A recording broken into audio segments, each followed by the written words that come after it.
Hello and welcome to The Essential Reads. My name is Isaac and my goal is to bring to you a bunch of classic audiobooks in an easy and accessible way. We are continuing with Sense and Sensibility by Jane Austen, and this is chapter 25. Though Mrs. Jennings was in the habit of spending a large portion of the year at the houses of her children and friends, she was not without a settled habitation of her own. Since the death of her husband, who had traded with success in a less elegant part of the town, she had resided every winter in a house in one of the streets near Portman Square. Towards this home she began, on the approach of January, to turn her thoughts. And thither she one day abruptly, and very unexpectedly by them, asked the elder Miss Dashwoods to accompany her. Elanor, without observing the varying complexion of her sister, and the animated look which spoke no indifference to the plan, immediately gave a grateful but absolute denial for both, in which she believed herself to be speaking their united inclinations. The reason alleged was their determined resolution of not leaving their mother at that time of the year. Mrs. Jennings received the refusal with some surprise, and repeated her invitation immediately. "Oh, Lord, I'm sure your mother can spare you very well, and I do beg you will favour me with your company. I've quite set my heart upon it. Don't fancy that you will be any inconvenience to me, for I shan't put myself at all out of my way for you. It will only be sending Betty by the coach, and I hope I can afford that. We three shall be able to go very well in my chaise, and when we are in town, if you do not like to go wherever I do, well and good. You may always go with one of my daughters. I'm sure your mother will not object to it, for I've had such luck in getting my children off my hands, she will think me a very fit person to have the charge of you. And if I don't get one of you at least well married before I have done with you, it shall not be my fault. I shall speak a very good word for you to all the young men, you may depend on it." "I have a notion," said Sir John, "that Miss Marianne would not object to such a scheme if her eldest sister would come into it. It is very hard indeed that she should not have a little pleasure because Miss Dashwood does not wish it. So I would advise you two to set off to town when you are tired of Barton, without saying a word to Miss Dashwood about it." "Nay!" cried Mrs. Jennings. "I am sure I shall be monstrous glad of Miss Marianne's company, whether Miss Dashwood will go or not. Only the more the merrier, say I. And I thought it would be more comfortable for them to be together, because if they got tired of me, they might talk to one another, and laugh at my odd ways behind my back. But one or the other, if not both of them, I must have. Lord bless me, how do you think I can live poking by myself? I, who have always been used, till this winter, to have Charlotte with me. Come, Miss Marianne, let us strike hands upon the bargain. And if Miss Dashwood will change her mind by the by, why, so much the better." "I thank you, ma'am, sincerely thank you," said Marianne with warmth. "Your invitation has ensured my gratitude forever, and it would give me such happiness, yes, almost the greatest happiness I am capable of, to be able to accept it. But my mother, my dearest, kindest mother, I feel the justice of what Elanor has urged, and if she were to be made less happy, less comfortable by our absence— oh no, nothing should tempt me to leave her. It should not, must not be a struggle."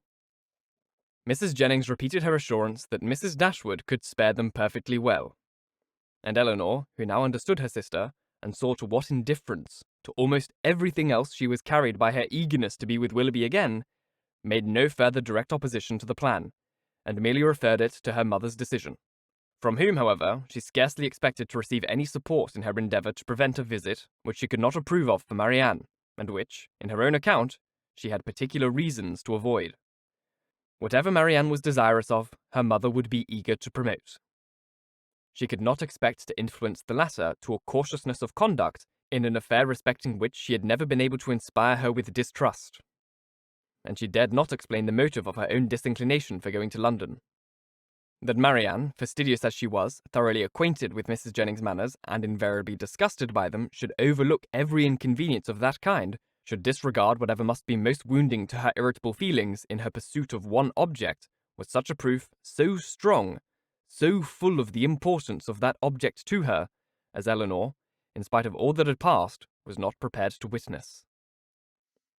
On being informed of the invitation, Mrs. Dashwood, persuaded that such an excursion should be productive of much amusement to both her daughters, and perceiving, through all her affectionate attention to herself, how much the heart of Marianne was in it, would not hear of their declining the offer upon her account. Insisted on their both accepting it directly, and then began to foresee, with her usual cheerfulness, a variety of advantages that would accrue to them from all this separation. "I'm delighted with the plan," she cried. "It is exactly what I could wish. Margaret and I shall be as much benefited by it as yourselves. When you and the Middletons are gone, we shall go on so quietly and happily together with our books and our music. You will find Margaret so improved when you come back again. And I have a little plan of alteration for your bedrooms, too, which may now be performed without inconvenience to anyone. It is very right that you should go to town. I would have every young woman of your condition in life acquainted with the manners and amusements of London. You will be under the care of a motherly good sort of woman, of whose kindness to you you can have no doubt. And in all probability you may see your brother. And, whatever may be his faults, or the faults of his wife, when I consider whose son he is, I cannot bear to have you so wholly estranged from each other. Though, with your usual anxiety for our happiness," said Elanor, "you've been obviating every impediment to the present scheme which occurred to you. There is still one objection which, in my opinion, cannot be so easily removed." Marianne's countenance sank. "Is my dear, prudent Elanor going to suggest? What formidable obstacle is she now to bring forward? Do not let me hear a word about the expense of it." "My objection is this. Though I think it very well of Mrs. Jennings' heart, she is not a woman whose society can afford us pleasure, or whose protection will give us consequence." "That is very true," replied her mother. "But of her society separately from that of other people, you will scarcely have anything at all. And you will almost always appear in public with Lady Middleton. If Elanor is frightened away by her dislike of Mrs. Jennings," said Marianne, "at least it need not prevent my accepting her invitation. I have no such scruples, and I am sure I could put up with every unpleasantness of that kind with very little effort." Elanor could not help smiling at this display of indifference towards the manners of a person to whom she had so often difficulty in persuading Marianne to behave with tolerable politeness, and resolved within herself that if her sister persisted in going, she would go likewise, as she did not think it proper that Marianne should be left to the sole guidance of her own judgment, or that Mrs. Jennings should be abandoned to the mercy of Marianne for all the comfort of her domestic hours. To this determination she was the more easily reconciled by recollecting that Edward Ferrars, by Lucy's account, was not going to be in town before February, and that their previous visit, without any unreasonable abridgment, might be previously finished. "I will have you both go," said Mrs. Dashwood. "These objections are nonsensical. You will have much pleasure in being in London, and especially in being together. And if Elanor would ever condescend to anticipate enjoyment, she would foresee it there from a variety of sources. She would, perhaps, expect some from improving her acquaintance with her sister-in-law's family." Elanor had often wished for an opportunity of attempting to weaken her mother's dependence on the attachment of Edward and herself, that the shock might be less when the whole truth were revealed.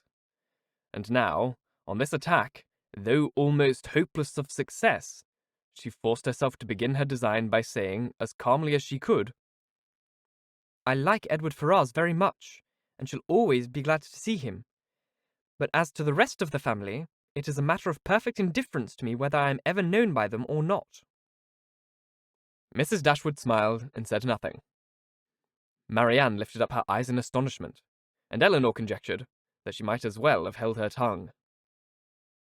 After very little further discourse, it was finally settled that the invitation should be fully accepted. Mrs. Jennings received the information with a great deal of joy, and many assurances of kindness and care. Nor was it a matter of pleasure merely to her. Sir John was delighted, for to a man whose prevailing anxiety was the dread of being alone, the acquisition of 2 to the number of inhabitants in London was something. Even Lady Middleton took the trouble of being delighted, which was putting herself rather out of her way. And as for the Miss Steeles, especially Lucy, they had never been so happy in their lives as this intelligence made them. Elanor submitted to the arrangement which counteracted her wishes with less reluctance than she had expected to feel. With regard to herself, it was now a matter of unconcern whether she went to town or not. And when she saw her mother so thoroughly pleased with the plan, and her sister, exhilarated by it in look, voice, and manner, restored to her usual animation, and elevated to more than her usual gaiety, she could not be dissatisfied with the cause, and would hardly allow herself to distrust the consequence. Marianne's joy was almost a degree beyond happiness, so great was the perturbation of her spirits, and her impatience to be gone. Her unwillingness to quit her mother was her only restorative to calmness, and at the moment of parting, her grief on that score was excessive. Her mother's affliction was hardly less, and Elanor was the only one of the three who seemed to consider the separation as anything short of eternal. Their departure took place in the first week of January. The Middletons were to follow in about a week. The Miss Steeles kept their station at the park, and were to quit it only with the rest of the family. The Miss Steeles kept their situation at the park, and were to quit it only with the rest of the family. Thank you so very much for listening. If you enjoyed, please like, comment, share, all that jazz, and if you really enjoyed, do subscribe, because there is more to come. If you're listening on podcast, please leave a review, as it helps get this in front of as many people as possible, and reading your reviews really, really makes my day. If you want to support the show further, there is a Ko-Fi link which is now on screen, or in the description box. You can click on it. It's just a direct way to donate to the show, support me, etc., etc. Or you can just do a direct donation on YouTube, which is fantastic. Any donations, any extra bits of love and money that you can give me really, really mean the world to me. They allow me to do this, which is great, because I love nothing more than it. Once again, thank you so very much for listening, and until next time, bye-bye.